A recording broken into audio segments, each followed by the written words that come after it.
Welcome to the Deep Dive, where we slice through the noise, cut through the headlines, and get straight to the heart of what truly matters in the world of sports.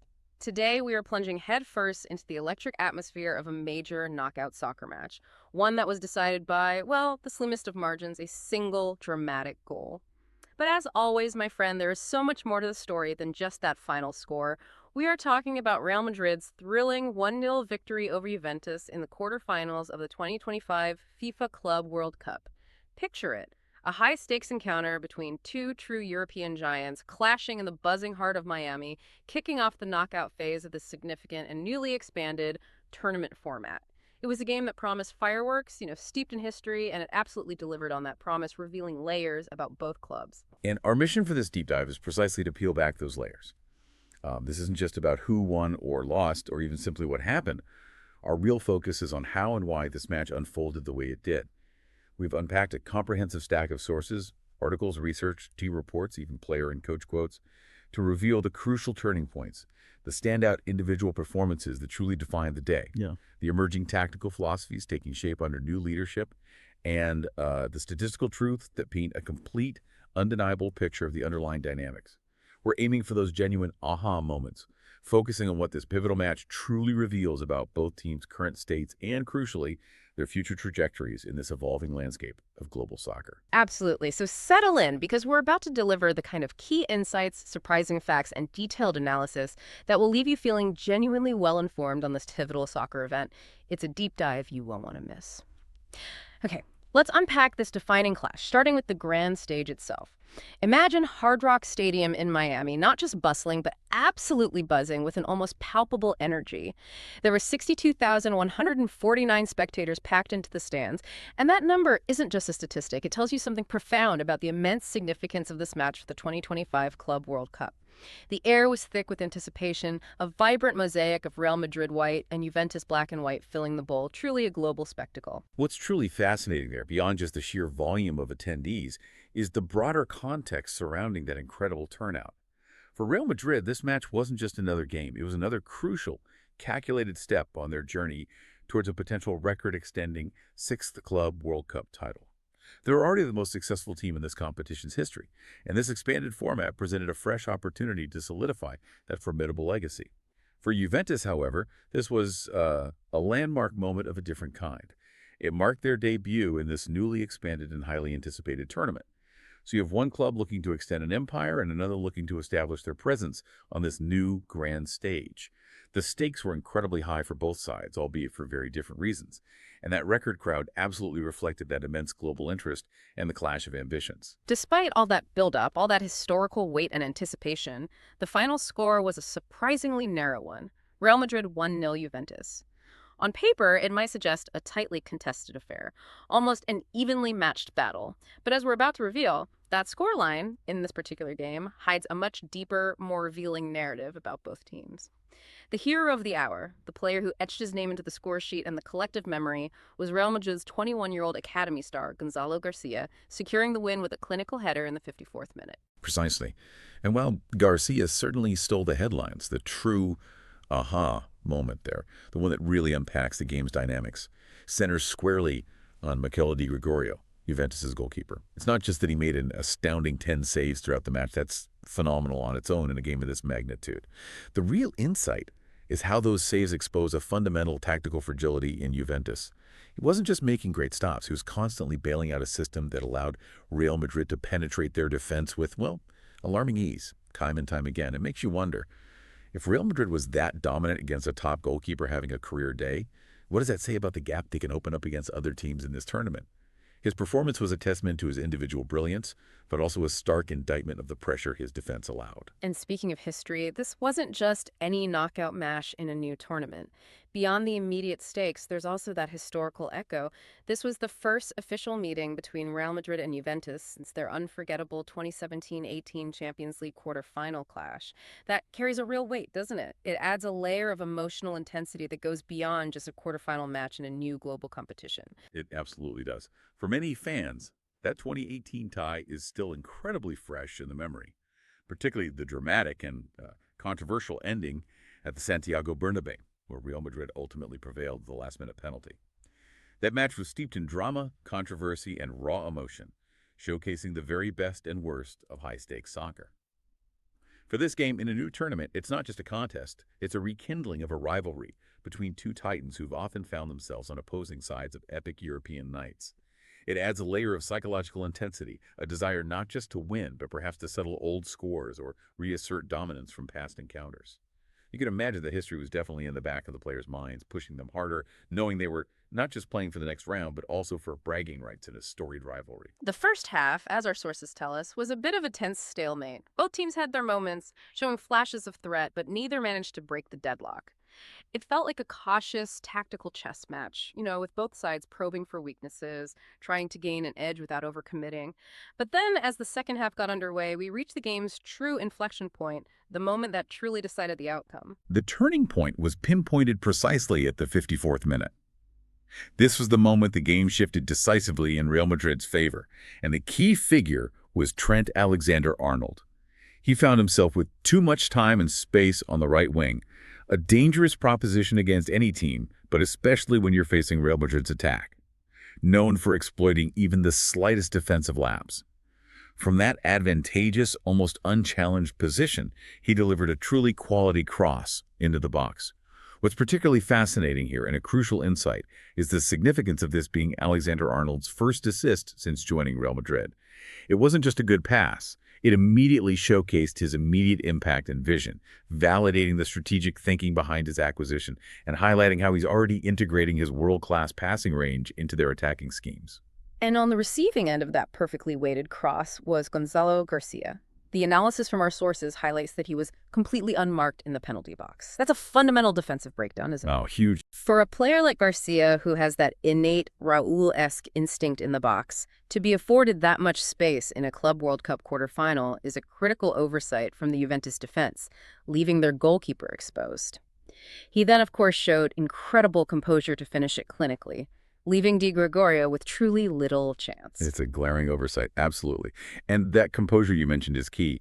This wasn't just any goal for Garcia. This strike marked his third goal of this Club World Cup campaign, underscoring his consistent and crucial contributions to the team's success in this tournament. He's consistently shown up in big moments, demonstrating a maturity beyond his 21 years and a knack for being in the right place at the right time. So we've got Garcia, this young academy product, stepping up in a massive way. And when a player performs like that for Real Madrid, especially at such a young age, the whispers inevitably begin. Could he be the next great talent, the next Raul Gonzalez?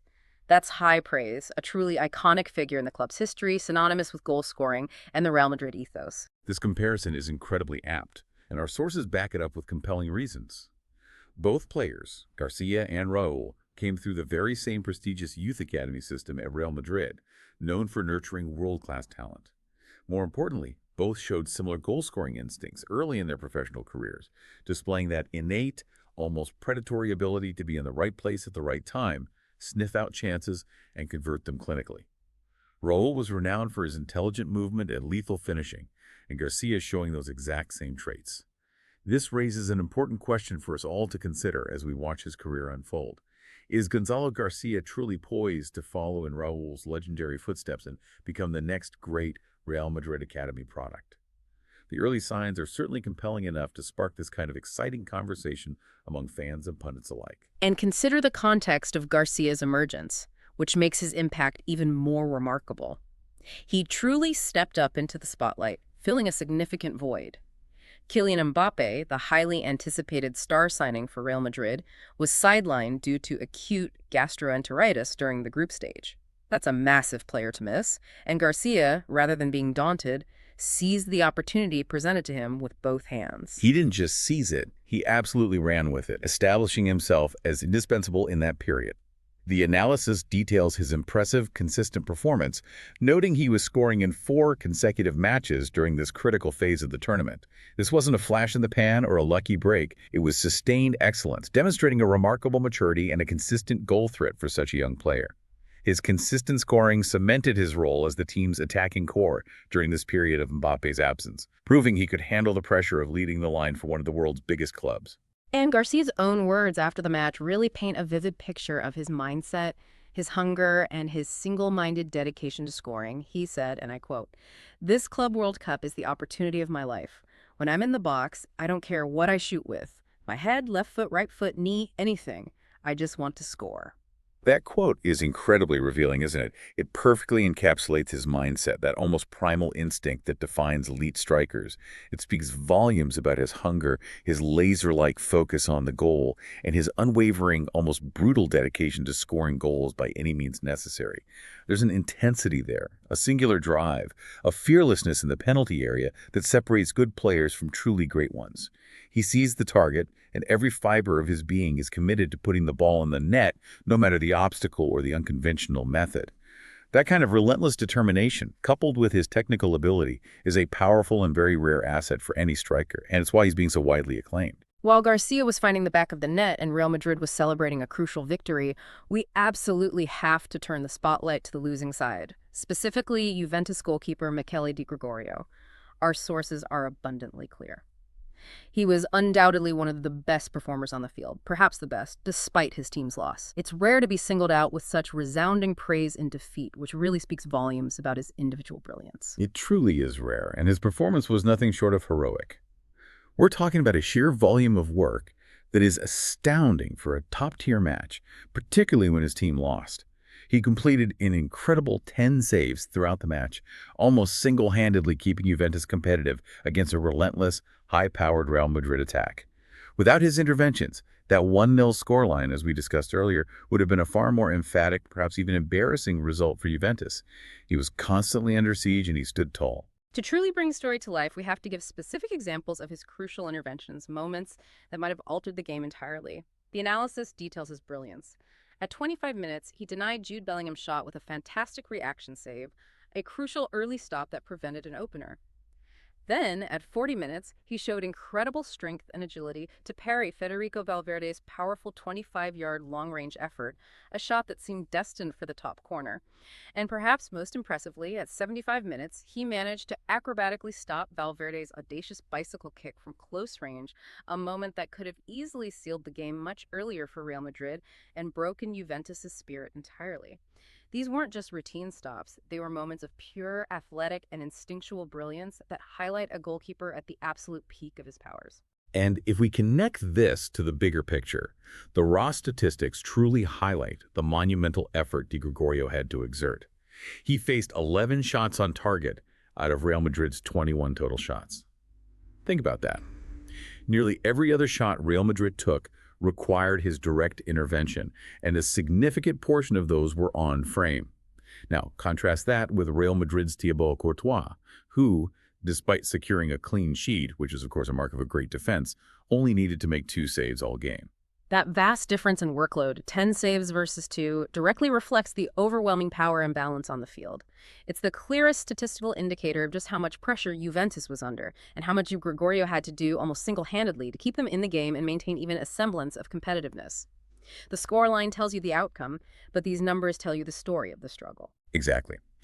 Di Gregorio rightfully received the highest match rating, an 8.0, which is truly remarkable for a player on the losing side in a major knockout match. What's fascinating here, and a critical insight for Juventus, is how his individual excellence, his truly outstanding performance, ultimately couldn't compensate for Juventus's overall tactical and physical shortcomings. He was a bulwark, a one-man wall, but the tide of Real Madrid's attack was simply too strong and too relentless for one player to hold back indefinitely. His brilliance, paradoxically, underscored the team's struggles rather than masking them completely, revealing the deep-seated issues that Real Madrid was able to exploit. Now let's shift our focus to the architect of Real Madrid's current success, Coach Xabi Alonso, and his evolving tactical system. This victory wasn't just about individual brilliance from players like Garcia or Alexander-Arnold. It was a clear and compelling sign that Alonso's vision is beginning to take shape and bear fruit on the biggest stage. Indeed. The analysis details how Alonso's 3-4-3 formation is truly beginning to show positive, tangible results after several matches of refinement. It's important to remember that implementing a new system, especially at a club of Real Madrid's stature, isn't an overnight success story. It's a deliberate, painstaking process of coaching, repetition, and adaptation that is now visibly beginning to bear fruit on the biggest stage. This system is clearly providing a cohesive framework for their dominance, allowing individual talents to shine within a disciplined structure. And when we look at the numbers, Real Madrid's superiority under Alonso's guidance becomes even clearer, and it's quite stark. They showed complete dominance across key statistical indicators. They held 57.1% possession, a significant advantage in controlling the tempo and flow of the game. They unleashed 21 total shots compared to Juventus's mere 6, showcasing their relentless attacking intent. And perhaps most strikingly, they had 11 shots on target, whereas Juventus only managed 2, reinforcing the point we made earlier about Di Gregorio's heroics. These numbers connect directly back to Alonso's tactical philosophy and his specific instructions to the team. They emphasize his focus on possession pressure, meaning they don't just hold the ball for the sake of it, but they use it as a weapon to suffocate the opponent, force errors high up the pitch, and immediately recover possession when lost. And crucially, they also reflect his emphasis on patient penetration. This isn't about lightning-fast counterattacks every single time. Think of it more like a chess game. Methodically moving pieces, probing the opponent's lines, waiting for that one opening, that one lapse in concentration to deliver a killer blow. They're not just trying to force the issue. They're wearing down the opposition, passing the ball with purpose, stretching the defense until the structure eventually crumbles, creating clear-cut chances from deep-lying positions rather than speculative long shots. It's a methodical approach that wears opponents down physically and mentally. Alonso's strategic player deployment also played a vital role in this tactical triumph, showcasing his adaptability and keen eye for talent. The sources highlight specific successful choices that truly paid off. For instance, Aurelien Tchouameni guest starring as a center back. This proved to be an incredibly effective arrangement, showcasing Alonso's willingness to use players in versatile roles to fit the system, leveraging Tchouameni's defensive acumen and passing range from deep. Additionally, Arda Güler delivered an excellent performance in midfield, which strongly validated Alonso's trust in young talent and his ability to integrate them into a winning system alongside established stars. These weren't just random choices, they were calculated decisions that contributed significantly to Real Madrid's control and dominance. Alonso's own words after the match really shed light on his philosophy and the ambitious journey his team is on. He candidly assessed, "We had to do a lot in a very short time. We've been together for a short time, but we are competing for big things." That's a powerful and honest statement from a coach at the helm of such a demanding club managing massive expectations. It is.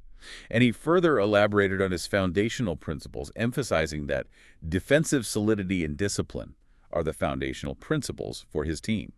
This tells us he's building from the back, establishing a strong, unyielding base before unleashing the attacking prowess of Real Madrid's forward line. He also reinforced the positive team culture, noting his praise for the players' eagerness and willingness to absorb his new ideas, which he called essential for any new system to take hold. That unity, commitment, and responsiveness from the squad are absolutely crucial for successful tactical evolution. And let's not overlook the broader significance of this victory in the grand scheme of Alonso's tenure. The analysis points out that this win marked Alonso's 4th official match in charge of Real Madrid remaining unbeaten, a truly fantastic start for a new manager in such a high-pressure environment. This suggests that the new tactical system he's implementing, with all its complexities, is indeed gradually taking shape and becoming ingrained in the team's DNA, hinting at even greater things to come as the season progresses. It's an exciting time for Real Madrid fans, seeing a clear direction and immediate positive results. Speaking of excitement, there was massive anticipation around Kylian Mbappe's much-anticipated return to the field. He had been recovering from acute gastroenteritis, which kept him out of the earlier matches in the Club World Cup, so the crowd was absolutely buzzing for his appearance. The question wasn't if he would play, but when.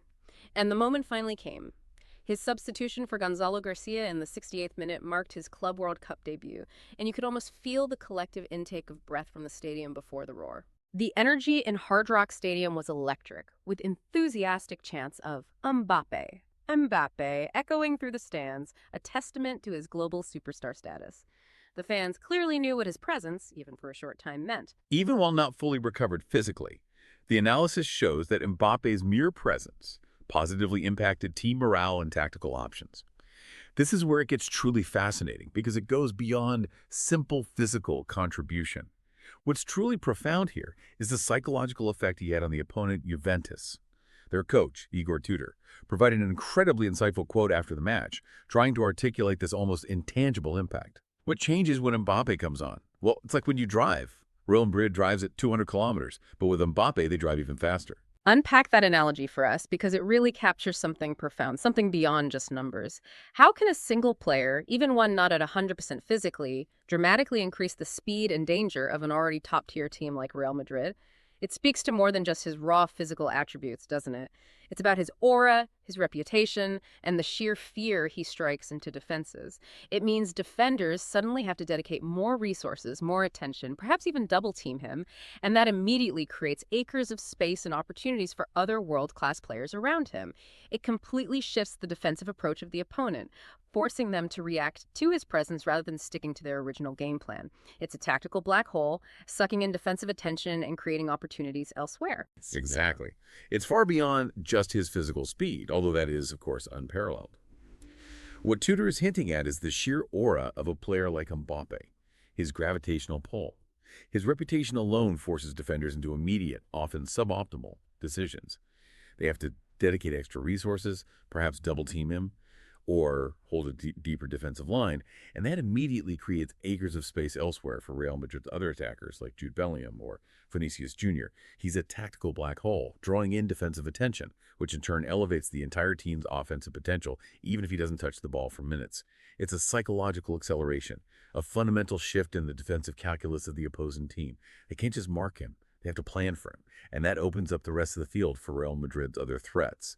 It's a testament to his singular talent and impact. When we strip away the narratives, the individual heroics, and even the compelling quotes, the detailed match statistics from our sources clearly reflect the strength gap between these two teams, perhaps even more so than the narrow 1-0 scoreline itself. The data truly doesn't lie, and it paints a picture of overwhelming dominance from one side. Let's walk through Real Madrid's overwhelming superiority in technical proficiency, because the numbers are stark and revealing. Their pass success rate was an incredible 88-93% across the pitch, compared to Juventus' 77-80%. That's a significant difference in ball retention, accuracy, and overall control of the game. Then, when it came to stretching the field, their long pass success rate stood at 53%, while Juventus managed only 28%. This speaks volumes about Real Madrid's ability to pick out long, incisive passes and create opportunities from deep, bypassing Juventus' midfield. And perhaps most tellingly for an attacking team, their cross success rate was 30% compared to Juventus' meager 8%. These are not minor differences. They represent a fundamental disparity in control, precision, and the ability to execute complex attacking maneuvers. The expected goals, or XG data, further compounds and confirms Real Madrid's clear advantage in creating genuine opportunities. Real Madrid's XG was 1.57, while Juventus was a mere 0.34. This isn't just an abstract number. It paints a vivid picture of the quality of chances. Imagine those 1.57 XG moments for Real Madrid. Bellingham's denied shot, Valverde's powerful long-range effort, the audacious bicycle kick. These were not speculative attempts. These were high-probability chances from dangerous positions. For Juventus' 0.34, it means they barely sniffed a truly threatening opportunity all game. It quantifies precisely how Real Madrid consistently pulled Juventus apart, getting into prime scoring locations, while Juventus was largely restricted to hopeful pot shots or crosses that never quite connected with a teammate in a dangerous area. It's a quantitative measure of just how much more dangerous and effective Real Madrid was throughout the game. And the corner kick disparity tells a similar story about where the pressure was concentrated. Real Madrid had 11 corner kicks compared to Juventus's mere 4, which reflects Real Madrid's sustained offensive pressure throughout the match. They were constantly pinning Juventus back into their own half, forcing defensive clearances and creating set-piece opportunities, a clear sign of their territorial dominance. Conversely, Juventus only had 2 offsides, which, at first glance, might seem like disciplined attacking movement. However, when combined with their low shot count and poor offensive metrics we just discussed, it actually suggests a lack of organization and penetration in their counterattacks. They weren't getting into dangerous positions often enough, and when they tried, they struggled to coordinate their runs effectively to break Real Madrid's well-drilled defensive line. It points to a struggle to genuinely threaten on the break. But perhaps the most telling statistic, the one that truly encapsulates the game's actual flow, the overwhelming power dynamic, and the story of individual heroics versus team struggle, is the one we touched upon earlier. Di Gregorio's 10 saves versus Courtois' 2 saves. This monumental disparity truly shows the game's actual flow, painting a picture of Real Madrid's relentless, almost overwhelming attack and Juventus' valiant yet ultimately overwhelmed defense. It's the clearest, most undeniable indication of how much more active and effective one goalkeeper had to be simply to keep his team in the game. Now, let's delve into Juventus' struggle in more detail and the profound lessons they might be taking from this match. Their coach, Igor Tudor, had some remarkably candid revelations after the game, truly highlighting the severe challenges his team faced beyond just the tactical or technical. Tudor's post-match admission was astonishing, frankly, and deeply revealing. He revealed that 10 players requested to be substituted during the match. This is an almost unprecedented situation in top-tier soccer, and it vividly highlights the team's severe physical and mental fatigue. He acknowledged the difficult conditions, the heat, the pace of the game, but this level of player exhaustion, especially for a team competing at this elite level, speaks to a deeper systemic issue that clearly impacted their ability to compete for the full 90 minutes. It's a very rare and incredibly honest admission from a coach and signals a significant underlying problem in their preparation or squad depth. Despite these evident physical woes and the sheer exhaustion, Tudor did acknowledge and even publicly congratulated his team for sticking to their game plan and strategy. It suggests that even though their bodies were failing them, their tactical adherence and discipline remained commendable, which speaks to a certain level of mental fortitude and commitment they maintained under immense duress. That's a fair point to acknowledge. However, it's also a stark reality check for the club. Juventus had a strong performance in the group stage, where they boasted the highest shot conversion rate, 37% of all teams, showcasing their clinical nature when given chances.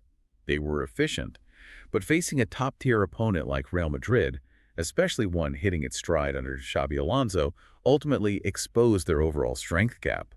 The level of competition escalated dramatically, and their previous efficiency in converting chances simply couldn't compensate for the fundamental differences in quality, depth, and physical conditioning.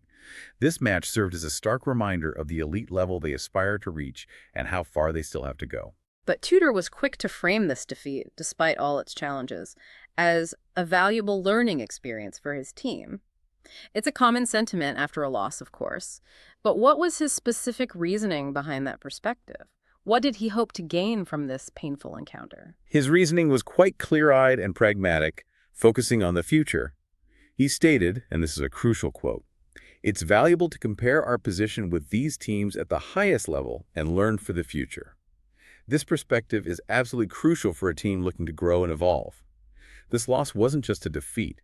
It effectively served as a comprehensive scouting report on themselves, revealing exactly where they need to strengthen and what kind of players they need to acquire to compete consistently at this elite level. In that regard, this loss provides clear directions for the club's operations in the summer transfer market.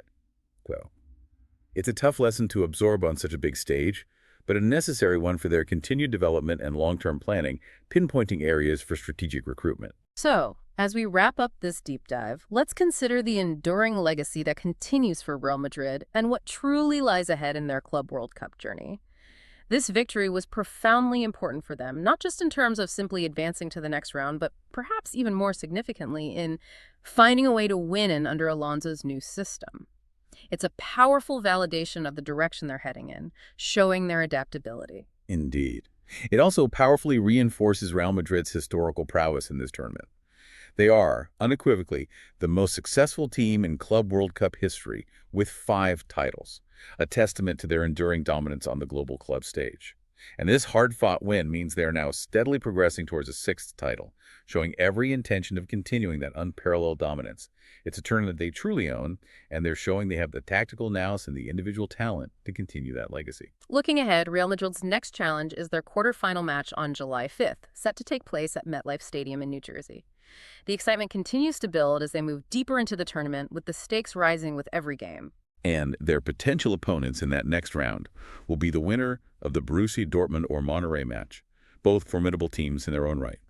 Either way, it will be another high-stakes encounter against a strong team, further testing Alonso's evolving system and Real Madrid's title aspirations.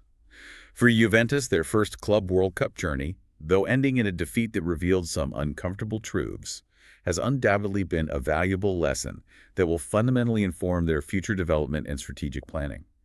It's a stepping stone, albeit a painful one, on their path forward to truly compete at the highest echelons of global club soccer.